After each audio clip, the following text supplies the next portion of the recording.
Pattayakudi development industry co-operative society ലിമിറ്റഡിന്റെ ഉദ്ഘാടനവും artisans card വിതരണവും നടന്നു. പട്ടയക്കുടി പ്രതിഭ കമ്മ്യൂണിറ്റി ഹാളിൽ നടന്ന പരിപാടി ഇടുക്കി ജില്ലാ കളക്ടർ വി വിഘ്നേശ്വരി ഉദ്ഘാടനം ചെയ്തു.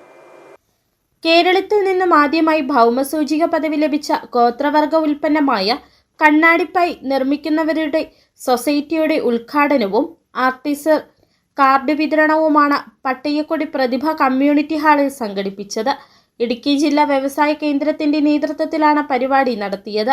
ജില്ലാ കളക്ടറെ പരമ്പരാഗത ആദിവാസി ശൈലിയിൽ സ്വീകരിച്ചു.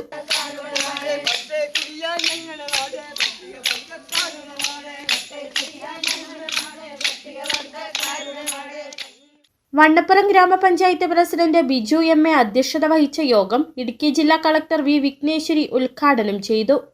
അത് കാണുമ്പോൾ ഭംഗിയുണ്ട്, പക്ഷെ ഇനിയും കുറച്ച് ഭംഗി കൂട്ടിയാൽ എല്ലാവർക്കും ഇത് കണ്ട് ബോധ്യപ്പെടാൻ സാധിക്കും. സോ അതേപോലെ കുറച്ചും കൂടി ചെയ്യാൻ നമ്മുടെ ചെയ്യാൻ വഴി ആർട്ടിസൻസ് കൂടി ഇത് നമ്മളെന്തോ കൂടുതൽ കളർ.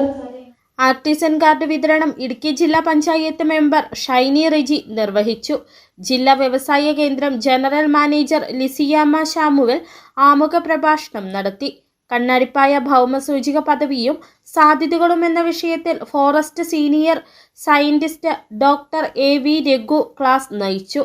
ആശംസ അറിയിച്ച ഇളംദേശം ബ്ലോക്ക് പഞ്ചായത്ത് അംഗം K Ravi, coordinator Biju Varghese, ITDP project officer G Anil, ഊരുമൂപ്പൻ ബിബിൻ രാജപ്പൻ, മണി KV എന്നിവർ സംസാരിച്ചു. നിരവധി ആളുകളും പരിപാടിയുടെ ഭാഗമായി. City vision Idukki.